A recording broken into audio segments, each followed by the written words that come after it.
de la derogación que en junio de 1976 hiciera la dictadura, vamos a incorporar a los feriados nacionales lunes y martes de carnaval.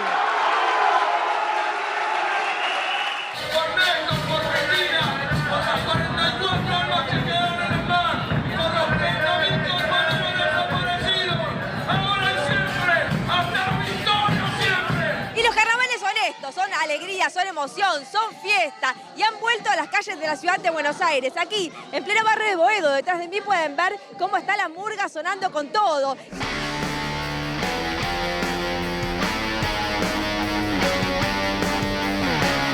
Desde las murgas están denunciando que el gobierno de Horacio Rodríguez Larreta decidió anular algunos permisos de murgas para este fin de semana largo porque no pudo garantizar la seguridad en algunos barrios, entonces directamente decidió anular los corsos. Mira, una cosa es ser policía y otra muy distinta, ponerse la gorra. Así trabajan para poder reducir a una persona. De esta manera se le marca en los manuales de protocolo a la policía de la ciudad. ¡Cuidado, capo! ¡Cuánta motricidad desperdiciada, genio,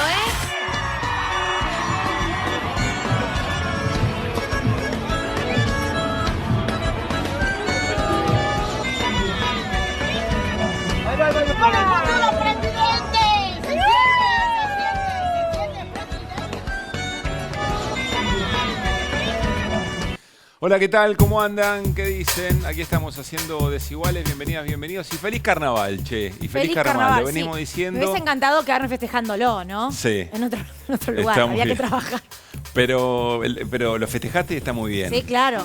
A ver, muchas cosas respecto del arranque y del informe de este Desiguales de hoy. Ahora nos vamos a ocupar con Matías Barretaveña y con Laura Velasco, legisladores porteños, respecto de lo que concierne a la suspensión de los corsos. Pero queremos detenernos un minuto en algo muy, pero muy grave, que es el tuit o las palabras de Ricardo López Murphy. Da para un montón. Puedo hacer el programa entero respecto de esto, pero la esencia del carnaval históricamente siempre fue el momento en que los pueblos se rebelan, incluso utilizando máscaras, digamos, ¿no? Para ser otros de los que son durante todo el año, porque en el año, bueno, se sufre los condicionamientos de una vida muy opresiva. El momento del carnaval es el momento de liberación, por esencia es popular.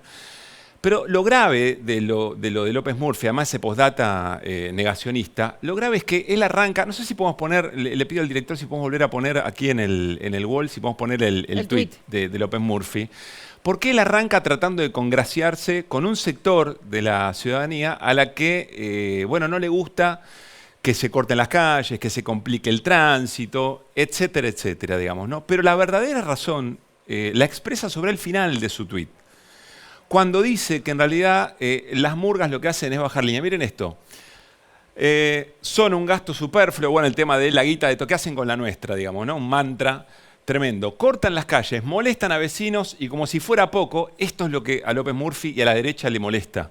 Son utilizados para bajar línea política kirchnerista. La esencia del carnaval, Lu, la esencia del carnaval es política. La esencia del arte es político, porque el arte es una manera de contar el mundo, de narrarlo, cómo se lo mira y cómo se lo expresa.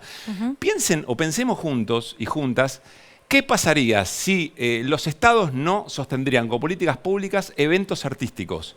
¿Qué es lo que nos queda? No es distinto a lo que hacía Miguel Paulino Tato en la dictadura. Por eso es muy grave lo de López Murphy, no puede pasar desapercibido. Vos hacías una mención, y voy a pedir mi vuelta, si puede ser, para poder escucharme. Vos hacías una mención a lo que tiene que ver con el final, ¿no? Si un tuit negacionista, por supuesto, no fueron 30.000. Es la dictadura la que saca los feriados de carnaval en la Argentina. Es el gobierno de la ahora vicepresidenta la que los restaura en el año 2010. Pero hay algo que me parece también bastante interesante de lo que estamos viviendo hoy, 2023. Tuitea esto Ricardo López Murphy. Tuitea también algo muy similar el legislador de La Libertad Avanza, Ramiro Marra, o creo que es La Libertad Avanza, la fuerza de Milei, ¿no? Ese es el nombre del partido. Acá está. Los feriados de carnaval son un exceso al ocio inventados por los kirchneristas y complementados por Larreta financiados para cambiar el rumbo de la Argentina a menos jode, más laburo. ¿Por qué digo esto y menciono los dos? Porque en su momento, Juntos por el Cambio, Cambiemos, PRO, lo que sea, no vio como una medida kirchnerista de alguna manera organizar los carnavales, al menos de la ciudad de Buenos Aires.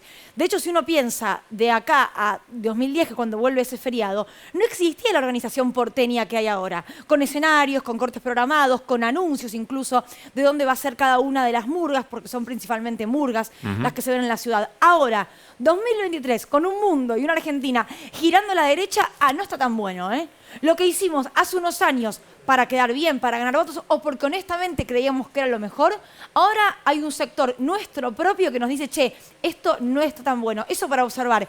Y queda muy en claro cuando uno ve a Rodríguez Larreta en Jujuy, feliz, lleno de espuma, con el gorrito, cantando y bailando, que eso no es un carnaval. Y de la ciudad, ¿qué pasa? En la ciudad se dice que no se puede dar seguridad a los carnavales, por ejemplo, de Saavedra y de Piedrabuena.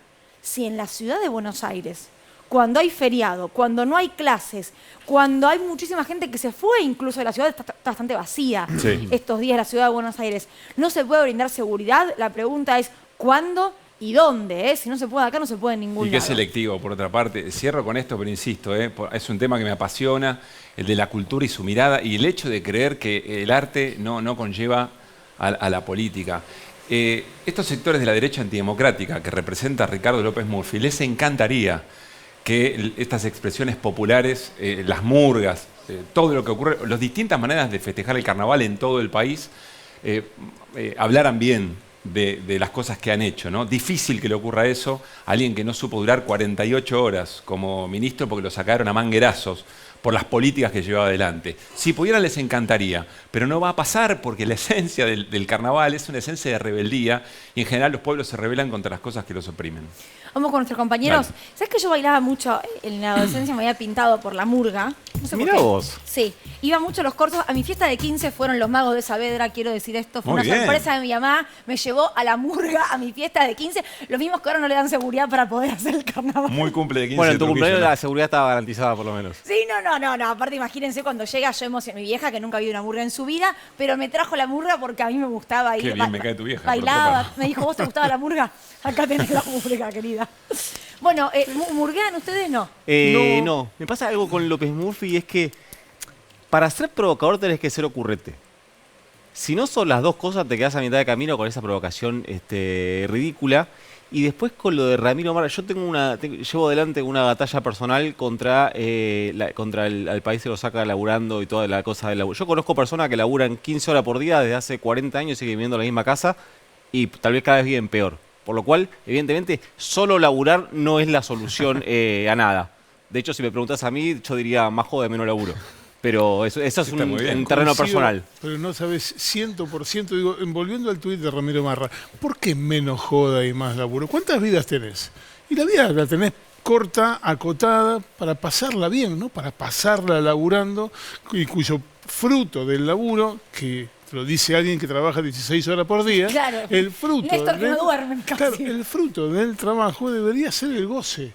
¿Por qué el goce está mal y está bien trabajar 16 horas por día? Es filosófico. Pero ¿Por aparte- qué menos joda y más laburo? Pero dando por hecho que, por ejemplo, quienes disfrutan de un carnaval o quienes participan de un corso o una murga, no laburan. Tal cual. Por el contrario, gente que en su tiempo libre Tal cual. lo que hace es invertir dinero, tiempo Total. ni hablar, y mucha emocionalidad incluso en lo que tiene que ver con luego un espectáculo del cual puede formar parte cualquiera y gratuitamente. Insistimos, todo esto vamos, sí, todo el año para este momento. Y ojo, son los mismos que después te dicen que es espectacular el Sambódromo de Río de Janeiro, como si eso se bancase solamente con inversión privada, Tal cual. como si el Estado de Río de Janeiro no pusiera allí muchísimo dinero, no solamente por lo cultural y lo que genera eso en la sociedad, hasta por el dinero que ingresa Claro, de total, turistas turístico. yendo a ver Re. ese espectáculo, porque lo es. Sí, no claro. tuve Ahora, nunca el gusto de estar. fondo, insisto, esto es viejísimo y no quiero darle. Yo entiendo que es berreta lo de López Murphy, pero es grave, no deja de ser grave. No, porque ni en pedo. Las razones Sí, son las totalmente. mismas que la última dictadura cívico-militar. Está ahí en que no se expresen determinadas miradas del mundo y pasó con todos los aspectos del arte. ¿Se acuerdan ustedes la discusión que había entre el folclore del nuevo cancionero y el folclore antiguo, que era más paisajista, que no cuestionaba nada, y sin embargo apareció con Armando Tejada Gómez y todo ese movimiento No, yo de grandes cuestionaba, era- artistas? Es viejísimo esto, pero es tan viejo y tan grave que es la misma razón por la cual a la dictadura no le gustaban los carnavales. Lo que yo digo es que lo que me resulta muy poco ingenioso es el lugar común de donde veo una festividad popular manifestarme en contra. Y además, hasta te diría, me parece torpe desde el punto de vista político, porque está pescando en Pero su también hay pecera, otra está cosa que comiendo es sus pescados. la entrega que se le da de la política a Twitter, porque saben que con eso pueden congraciarse con algún sector. Obvio. Por eso yo decía, le mete lo del corte de calle, le mete lo de con la nuestra, hacen estas cosas, en el fondo lo que les molesta es otra cosa, pero entregarle la política a Twitter también. Y acá hay responsabilidades de allá y de acá, ¿no? De la derecha, de las izquierdas, de todo. Ninguna duda. Bueno, Sin en un ninguna rato duda. hablamos con legisladores de la Ciudad de Buenos Aires, con Laura Alonso, con Velasco. Matías Velasco. ¿Por qué dije Alonso? Estamos hablando mucho No de sé si Macri. le va a copar Es mucho. los efectos del carnaval, Yo ¿no? te También. pido perdón, Laura, te pido mil disculpas. Es Laura Velasco y Matías Barroetaveña, con quienes vamos a hablar en un ratito nada más. Bueno, Nico Fiorentino, Sí. ¿qué es lo que está pasando, ya que hablamos de Laura Alonso y compañía, en ese sector sí. de la oposición? Una vez terminados los carnavales se va a oficializar la candidatura de Horacio Rodríguez Larreta. Va a ser entre miércoles, o sea, entre mañana y pasado. Me dicen, hay una duda respecto al jueves, porque el jueves hay dos hechos políticos que pueden concentrar un poco de la agenda. Nadie quiere lanzar su candidatura, un día en que la agenda está en otro lado. Hablo puntualmente de la Comisión de Juicio Político en la Cámara de Diputados y la posible presidencia de la vicepresidenta Cristina Fernández de Kirchner de la sesión preparatoria del Senado de la Nación. Así que entre mañana y pasado se va a oficializar. Trajimos una plaquita con 4 o 5 ítems de por dónde va a ir. Lo primero es que va a ser dual digital, obvio, porque es el métier principal del PRO. De hecho, si vos ves lo que hicieron los candidatos de Larreta hasta ahora, Santilli en la provincia de Buenos Aires y Fernán Quirós en la Ciudad de Buenos Aires, fue principalmente... O sea, no hay acto como conocíamos en No. otro momento de la política. No, Hay no un va a acto haber... presencial. Sí, en otros sectores políticos. No recuerdo acto del PRO de lanzamiento. Tienen otro... dentro de su propia liturgia medio antipolítica, Sí. forma parte del mismo libro. Ahí, en términos de medios, va a ser alguna nota o algunas notas importantes. Lo podemos invitar a Desiguales. Por supuesto, Si quiere siempre venir Siempre invitado. Siempre está invitado. Va a haber un spot en el que entendemos, va a explicar las razones por las cuales quiere ser presidente. Entre otras cosas, viajó de incógnito, iba a decir, pero suena feo, medio en secreto a Santa Cruz para filmar algunas imágenes que vamos a ver en ese spot. Me dice gente que labura en su campaña que no vamos a ver una campaña de Horacio Rodríguez Larreta radicalizado, algo que cuando lo intentó hacer medio que quedó en offside. Viste que cada vez que la agenda se corre para allá, medio que corre para allá y queda medio patorrengo, porque no es un terreno, sobre todo con los rivales internos que tienen, no es un terreno donde salga beneficiado. El hashtag Unir a la Argentina lo vamos a ver mucho durante su campaña, por eso decía de un esquema antigrieta, o al menos ese es el objetivo. Pregunté qué muestran sus encuestas y me dieron dos adjetivos, me marcaron dos cosas que, teniendo en cuenta la fuente, que son el propio equipo de campaña de Rodríguez Larreta, le prestaría atención. Primero me dijeron que está estable. En general, uno tiende a, sobre todo cuando habla con gente como nosotros, Sí, a es decir, exagerar periodistas, positivamente. exactamente, a resaltar lo positivo. Me dijeron que está estable, que lo mismo ven en Patricia Bullrich y que tiene, según sus números, una leve ventaja sobre Patricia Bullrich. Pero o sea, mucha dos paridad. adjetivos, estable y leve. Sí. Si vos le sacás el IVA, es que muy cómodo no está. Sí que va a jugar sí o sí, independientemente de si Mauricio Macri quiere o no ser presidente. De hecho, el lanzamiento medio que se lo impone. Digamos, si Mauricio Macri después quiere ser candidato, tendría que bajarse. Que es la diferencia con Patricia Bullrich, que todavía no está lanzado. ¿Quién? Larreta dijo que no se iba a bajar. No, por eso. Esto lo estamos reafirmando, digo, porque hay muchas expectativas y ahora vamos a ver algo referido a eso. Sí. Respecto a la voluntad de Macri, que medio no la sabemos, está mucho de viaje, es muy difícil de saber. Y después vamos a seguir viendo algo que en realidad vimos mucho. Solo este fin de semana estuvo en Córdoba, Jujuy y, si no recuerdo mal, Entre Ríos. Lo vimos en La Rioja, lo vimos también en Córdoba. Lo vamos a ver mucho en el conurbano, creo que el jueves tiene un acto en 3 de febrero, provincias y conurbano en términos territoriales. Y te decía que vamos a ver algunas cosas porque, lógicamente, la interna del PRO está en un momento mega intenso. Dio una nota a Patricia Bullrich y, para mí, un poco canchereando, le ofreció un ministerio. a Rodríguez Larreta. bueno. Pero si quieren la miramos. A ver. ¿Vos crees que si él se baja va a inclinar la balanza para alguno de ustedes dos, para Horacio o a favor tuyo? Yo espero que no. Sí. Me parece que lo lógico es que quien fuera presidente de Todos Juntos por el Cambio no se incline por nadie. Creo que nosotros tenemos que pelearla cada uno por la suya. Mira, cuando venga Horacio, que lo invité también, le voy a preguntar lo mismo que te voy a preguntar a vos. Vamos a suponer que vos le ganás y a Horacio le voy a preguntar, vamos a suponer que él te gana. ¿Lo sumás como jefe de gabinete? No sé si como jefe de gabinete, no hablaría de un cargo, pero yo creo que quien participó de la interna tiene que ser parte del gobierno, sin duda. Quien participó de la interna tiene que ser parte del gobierno. Yo desde ya contaría con él, por supuesto, pero no quisiera hablar de un cargo.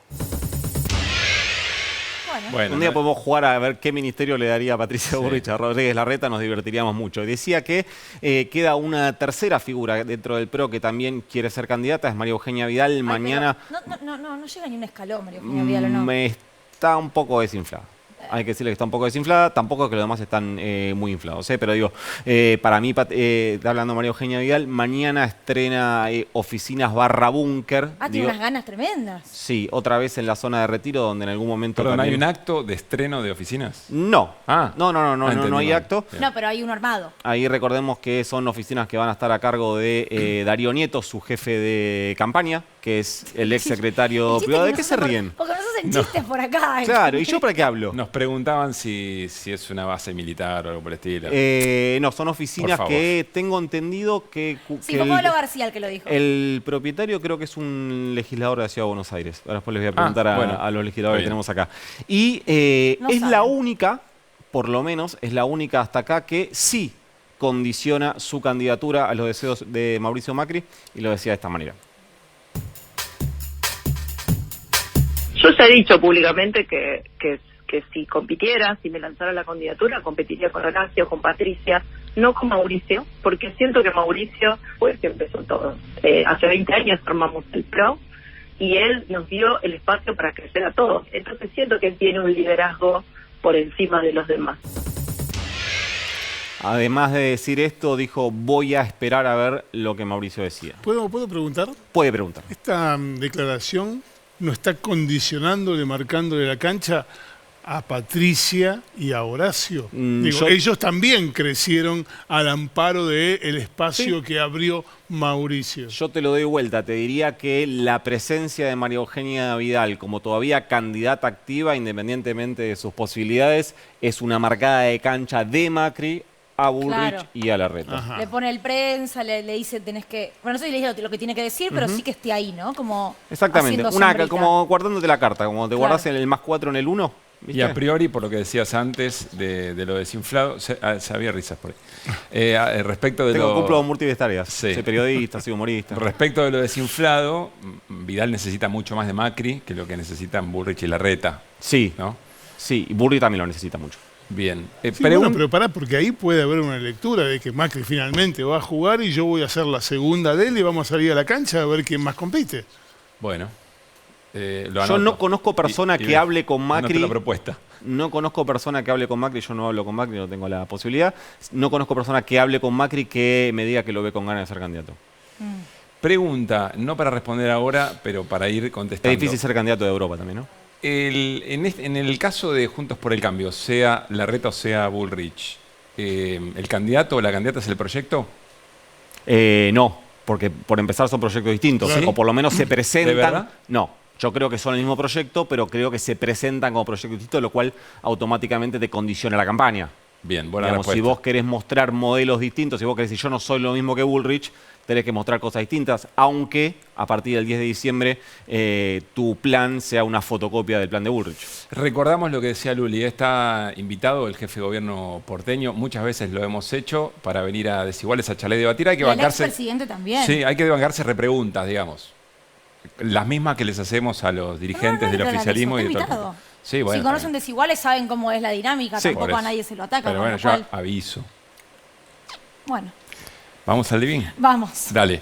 Nos están esperando Matías Barretaveña y Laura Velasco, son legisladores del Frente de Todos en la Ciudad de Buenos Aires. ¿Cómo están? ¿Cómo va? Gracias por haber venido. De todo el episodio vinculado a murga, gastadero de plata, suspensiones de cursos y demás, ¿qué estuvieron reflexionando? Bueno, recién ustedes mostraban algunas imágenes donde se lo veía a Horacio Rodríguez Larreta probándose sombreros en distintos lugares turísticos de la Argentina.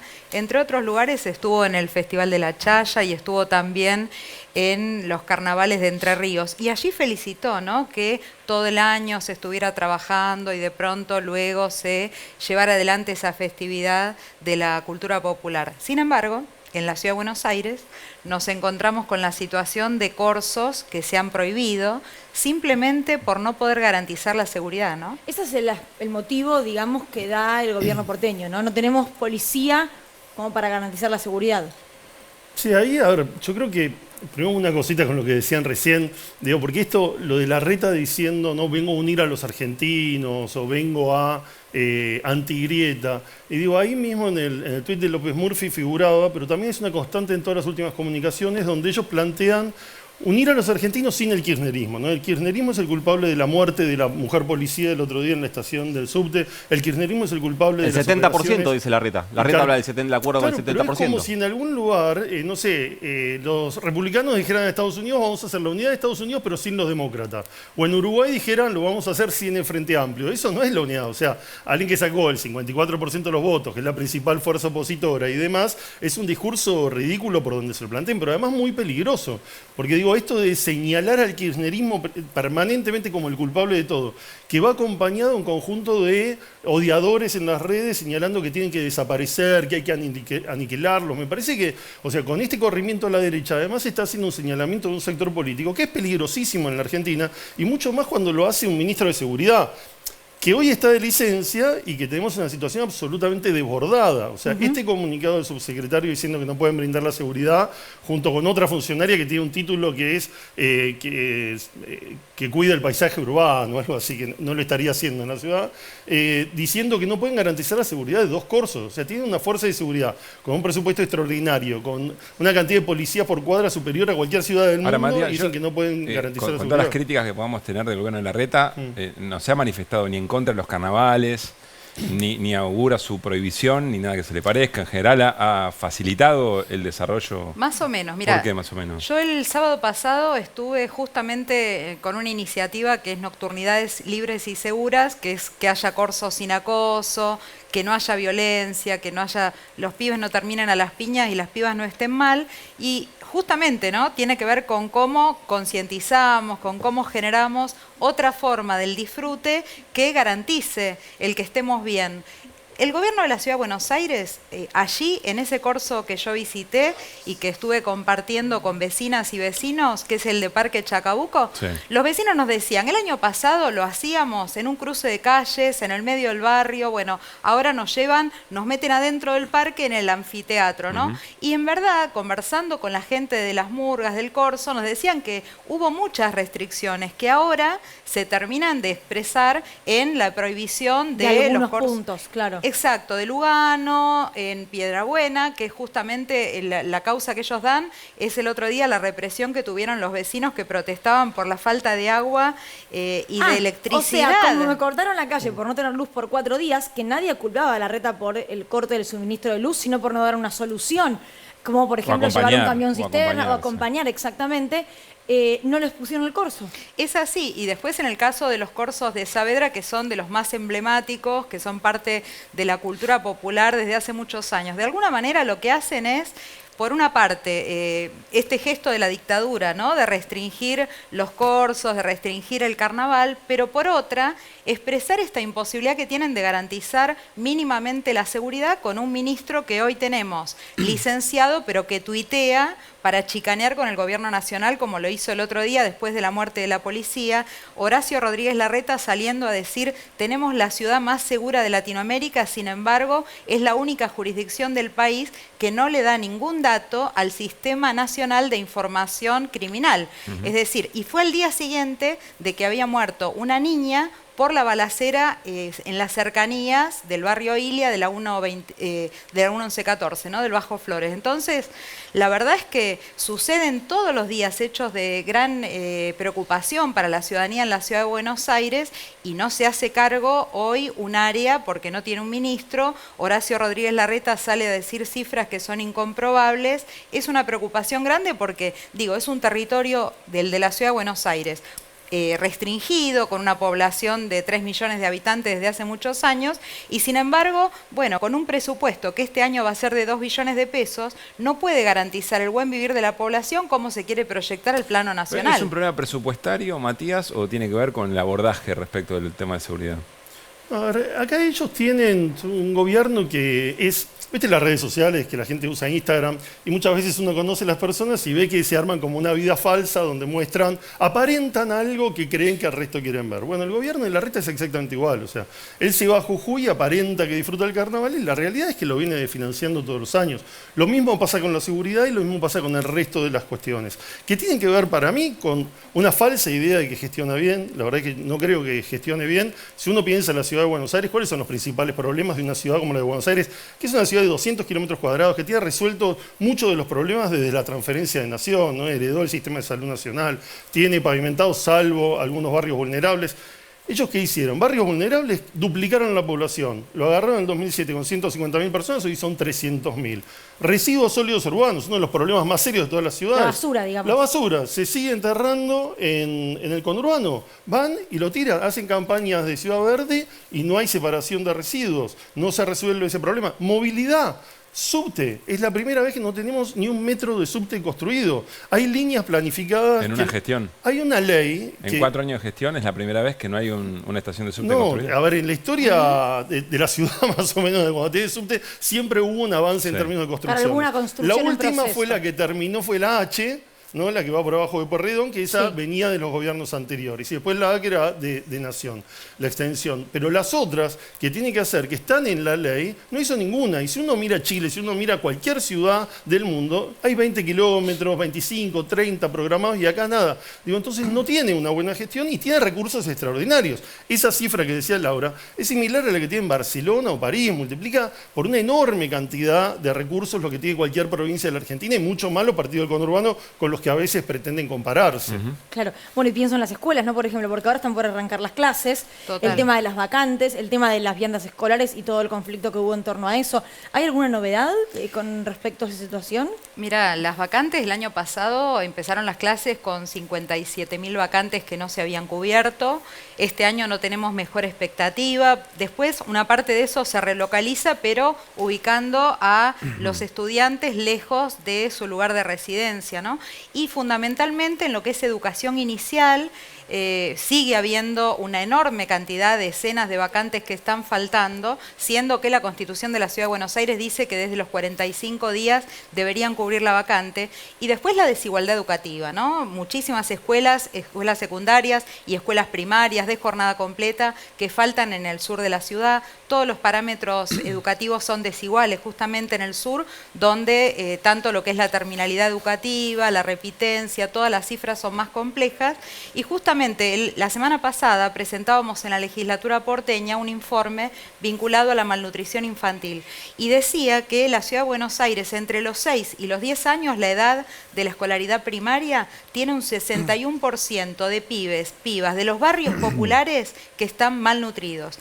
Es central que no solamente el Estado de la ciudad tenga presencia y dé una respuesta en los comedores comunitarios, para que al menos en alguna de las comidas del día los pibas tengan otro nutriente, sino qué pasa en los comedores escolares. No, claro. Justamente el año pasado estuvo este gran conflicto en las escuelas secundarias por cantidad y calidad de las viandas que no eran nutritivas, y sin embargo luego de eso no hubo ninguna respuesta más que una respuesta represiva por parte del gobierno de la Ciudad de Buenos Aires, de la ministra Soledad Acuña, e inclusive en la legislatura porteña con Matías estuvimos escuchando al jefe de gabinete, Felipe Miguel, que fue a la legislatura a acusarnos a los legisladores porteños de haber generado en los centros de estudiantes ese reclamo, ¿no? Tan centrado de los pibes. Ahí presentamos un proyecto, con Ofelia Fernández presentamos un proyecto porque se vencía la contratación, En la ciudad de Buenos Aires, donde vos veas, hay un negocio, cualquier contratación. O sea, ahora saltó con Marcelo Violante en el tema de las grúas.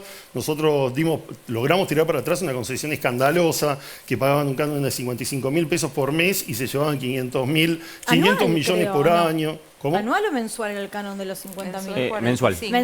55 y 500 millones por año. Igual ahora armaron otro negocio que multiplica por 10 ese, si querés te cuento. Pero digo, en comedores escolares hay empresas que están vinculadas entre sí, que se presentan a la licitación y todas exactamente ponen los mismos precios en los mismos renglones, es decir, totalmente armada. Nosotros lo que proponíamos con Ofelia y con todo el acompañamiento de todo el bloque era que eso se haga con la economía social. Eran más de 50.000 millones el otro año.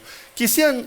Porque la verdad es que esas empresas tienen un comportamiento donde lo que llega es absolutamente horrible, o sea, tiene mal sabor, no tiene nutrientes, muchas veces no respeta la cadena de frío. No lo decimos nosotros, lo dice la auditoría de la ciudad, que tiene mayoría del oficialismo en una enorme cantidad de informes. Entonces proponíamos que pudieran ser las propias cooperadoras escolares, que puedan ser la economía social donde se podía multiplicar con cooperadoras, con personas que les interesa que esos niños además estén bien alimentados. Que no haya un fin de lucro en el morfi de los pibes, digamos, ¿no? Claro, a partir de la economía social. Y además donde es evidente, porque se han visto las fotos, no nos dejan entrar a las escuelas para poder ver la alimentación. Ha habido todo tipo de situaciones. Nico. Laura, Matías, ¿se imaginan a Rodríguez Larreta avanzando con la privatización de Costa Salguero en campaña o creen que es algo que se pateó para el año que viene?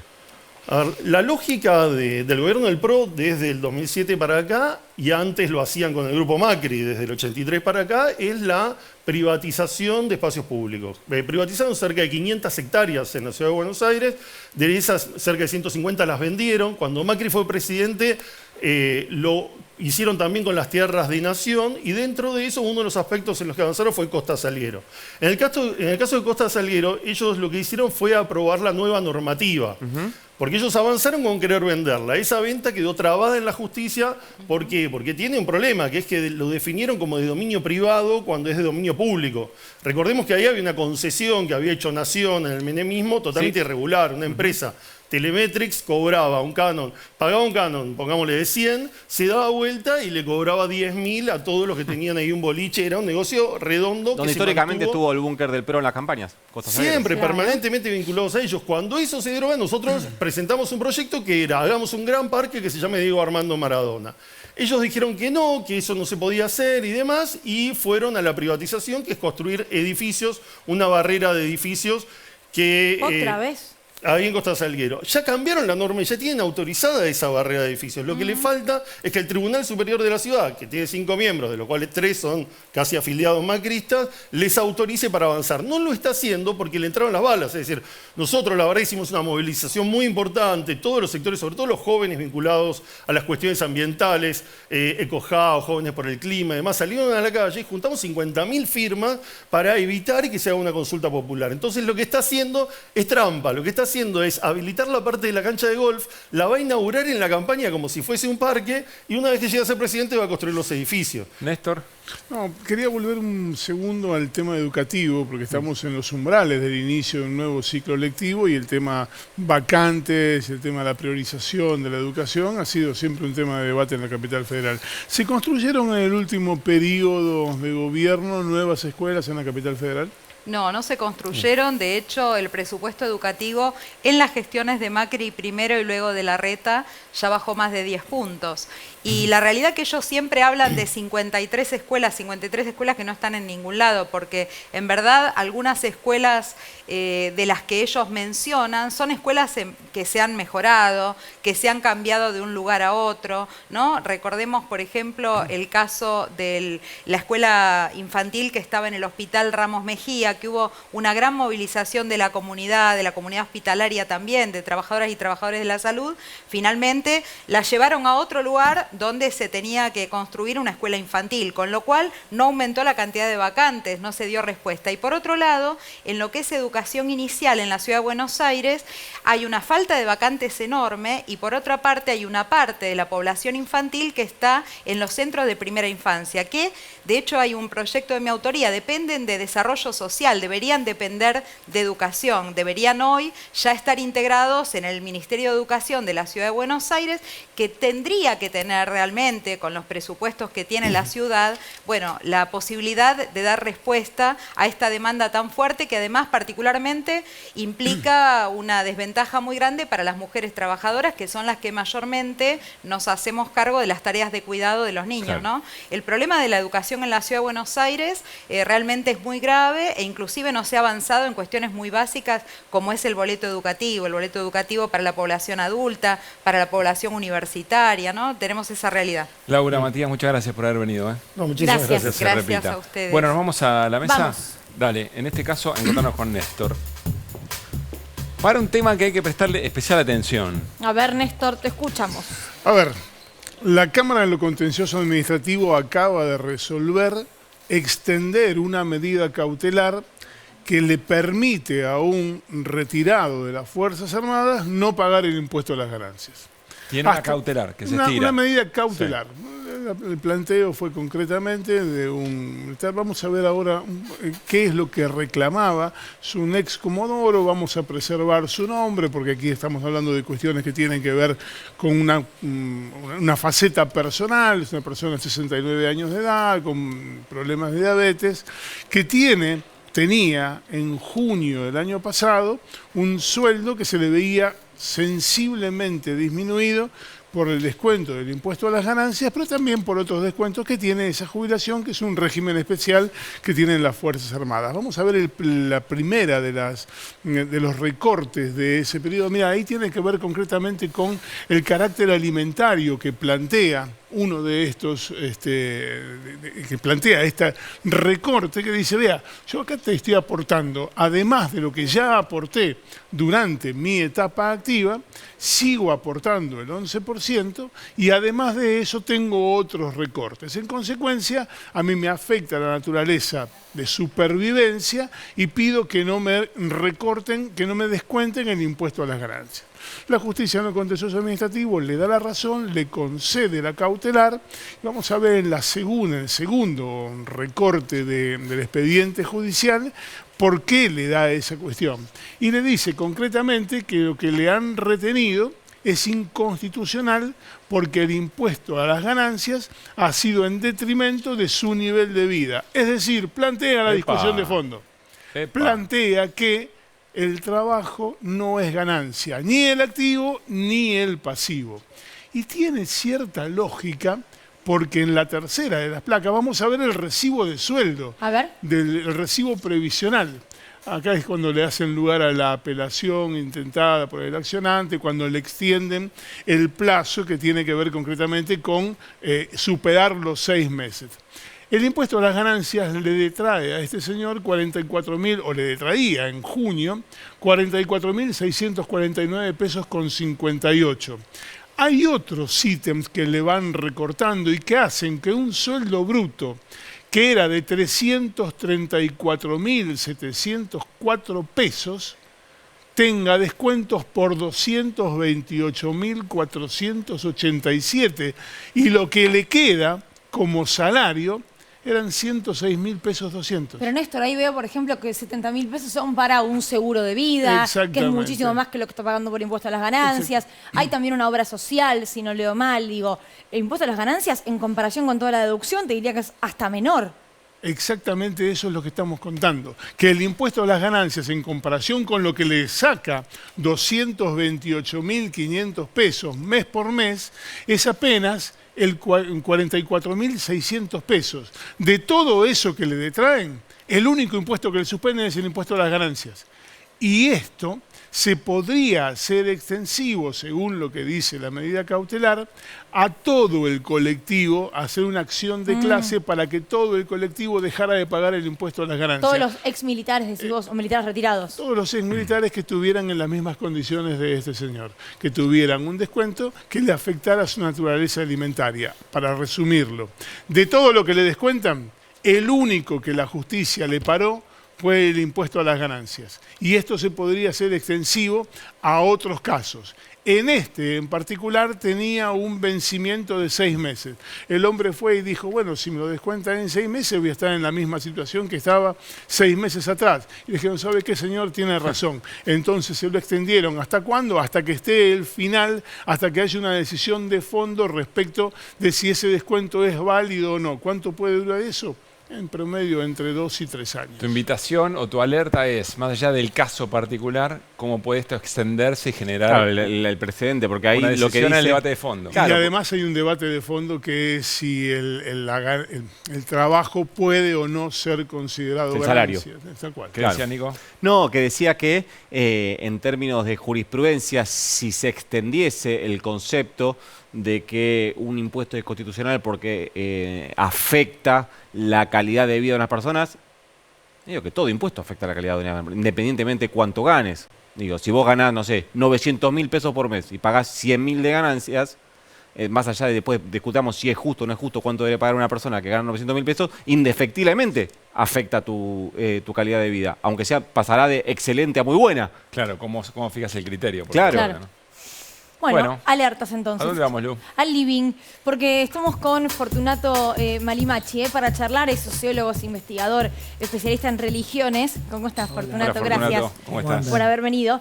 Y sale un libro de Editorial Planeta en estos días que se llama La verdad los hará libres, la Iglesia Católica en la espiral de violencia en la Argentina 1966-1983. Una investigación que se hizo durante 5 años, la hicieron más de 40 personas, en torno al rol de la Iglesia en la década del 70 y durante la última dictadura militar. Esto es luego de la desclasificación de archivos, tanto de la Iglesia aquí en la Argentina como del Vaticano, ¿no? Muy impulsado esto por el Papa Francisco. Ahora, Fortunato, arranco por la primera pregunta. Metí una que me levantada surge. de ceja, Fortunato. Sí, hizo como un...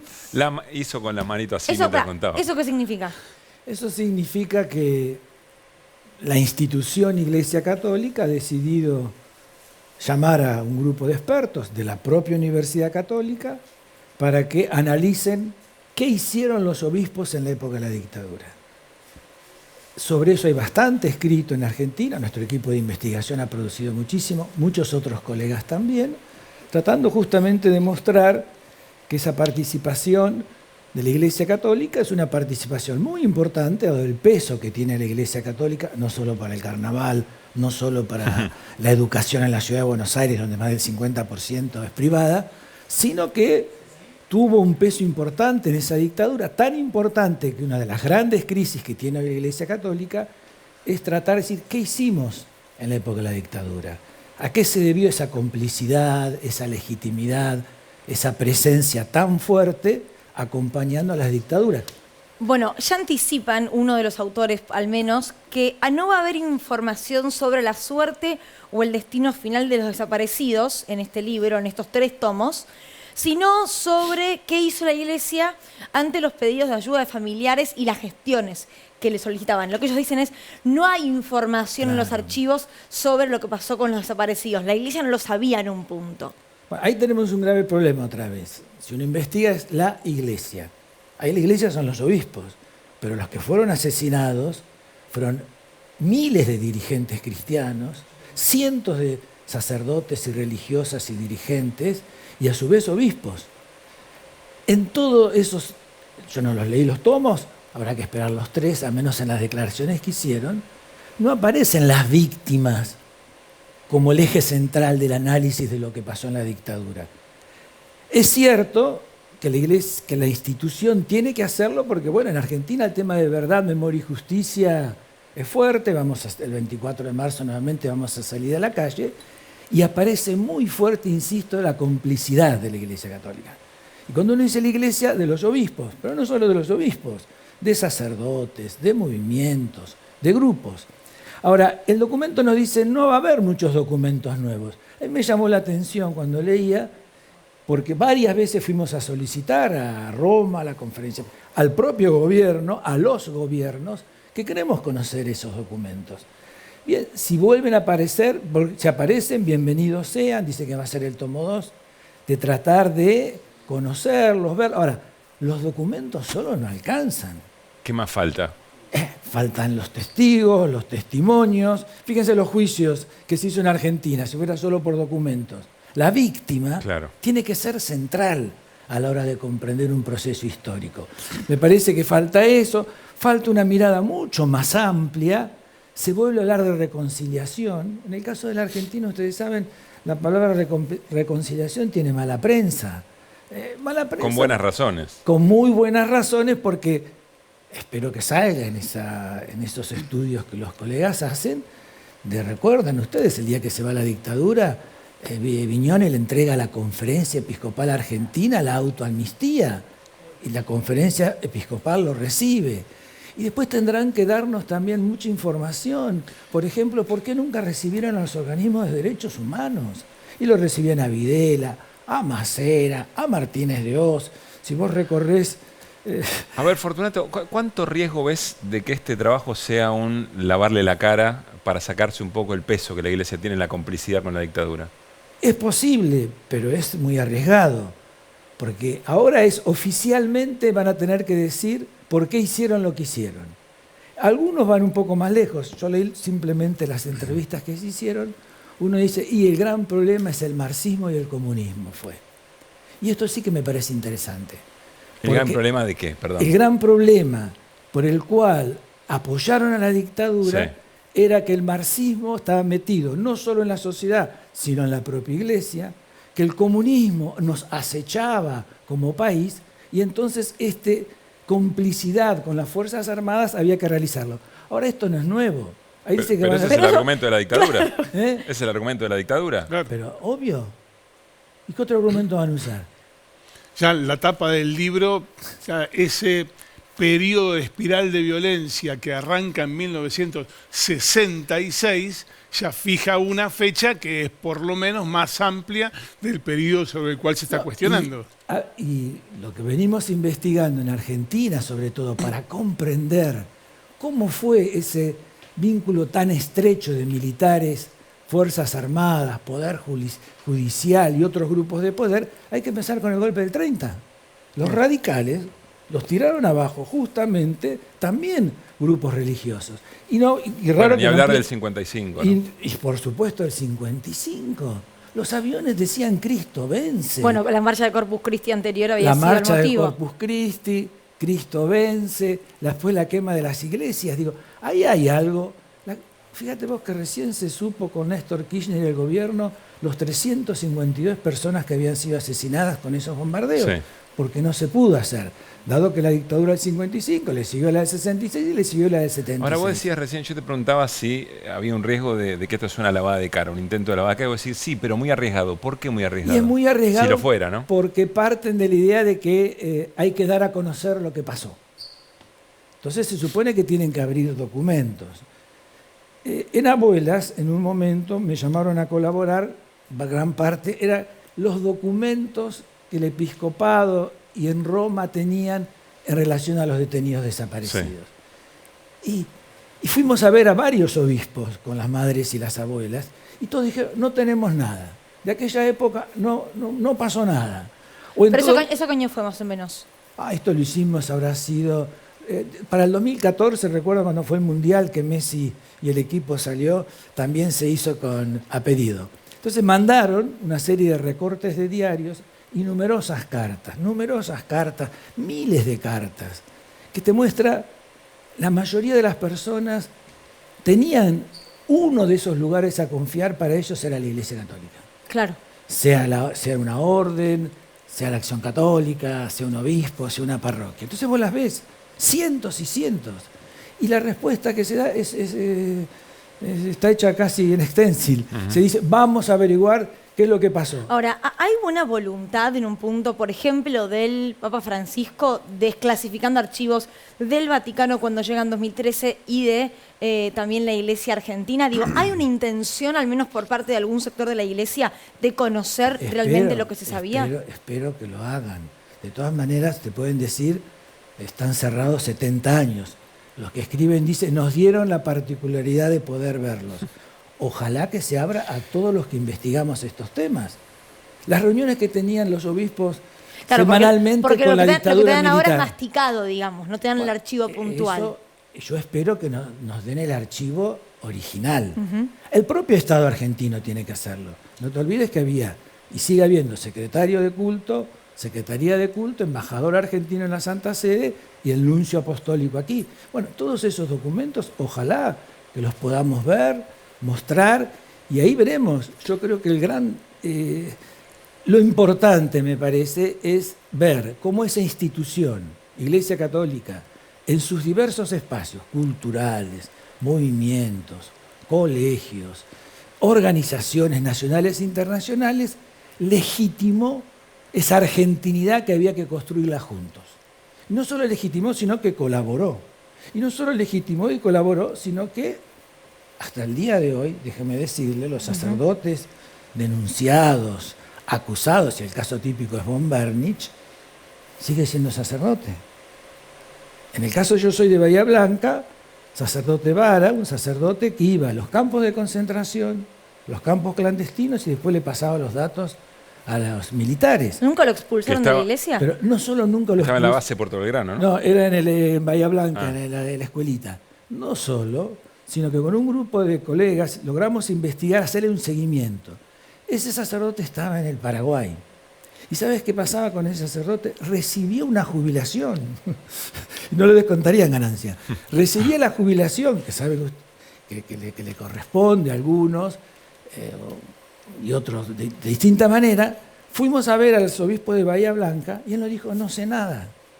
¿Cómo que no sabe nada? Hubo que mandar al fiscal, que allanó el único arzobispado allanado en la Argentina, y encontraron todos los registros. El obispo todos los meses le mandaba la plata y recibía a alguien que el Poder Judicial de Bahía Blanca, y los que hicieron los juicios sobre lesa humanidad, venían solicitando y le decían que no tenían nada. O sea, había una red formal de la propia iglesia sosteniendo a los que estaban prófugos, digamos. Bueno, perdón, la hubo justicia. también para cubrir pedófilos, ¿no? Los mandaban de un país a otro. Esto es no a solo, nivel mundial. Me lo sacás del tema, que está bueno. Digo, la Iglesia Católica en Roma, ya Benedicto XVI les pidió a todas las iglesias locales que hagan comisiones para estudiar qué pasaba con los pedófilos. La mayoría llama a sus amigos, no digo que sean los de la Universidad Católica. Solo la Iglesia francesa fue la que tomó la decisión de que esa investigación debía hacerlo gente totalmente ajena a la institución. Vamos a decir, llamó a la CHA, llamó a abogados de la diversidad, llamó a jueces. ¿Qué descubrió? Que en 70 años 2.400 sacerdotes habían abusado y 280.000 jóvenes fueron violados. Es el único informe que existe. Los demás son hechos más o menos. La Iglesia Argentina se supone que tuvo que hacer un informe. ¿Estos son algunos de los motivos por los cuales cada vez más gente se aleja de la Iglesia Católica? Yo sí creo, en el caso argentino, esta complicidad con la dictadura, la cantidad de mártires que tiene el catolicismo argentino. Es el único lugar de toda América Latina donde hubo tantas religiosas, religiosos y sacerdotes asesinados. Y hasta el día de hoy, bueno, el obispo asesinado, Angelelli, un obispo, durante años la conferencia episcopal dijo que era un accidente, que era una campaña del tercermundismo. Porque, atención, aquí cuando se dice comunismo y marxismo, es tercermundismo. Claro. Lo cual, ojo con los eufemismos, digamos. Exacto, ¿no? Por eso digo, las palabras que se usan hay que tener mucho cuidado. En definitiva, y para cerrar, Fortunato, ¿qué expectativa te genera este trabajo y qué le demandás que presenten los archivos? Me parece importante que lo hagan, están obligados a hacer algo público, y en eso cuando saquen los resultados, salió solo el primer tomo, espero que uno lo pueda cotejar con los 3 tomos, y ahí volvemos y charlar con los colegas que lo está haciendo, y ahí veremos un poco. Exigir, está bueno, nos va a permitir exigir que todos esos documentos que son tratados desde la propia institución estén abiertos a la comunidad científica. Porque el trabajo lo encarga la Conferencia Episcopal, ¿no? Es encargado a la Universidad Católica. A la Universidad Católica. Fortunato, gracias por haber venido. No, gracias a ustedes. Gracias. Estés muy bien. ¿Corte? Sí, ya venimos. Dale, estamos.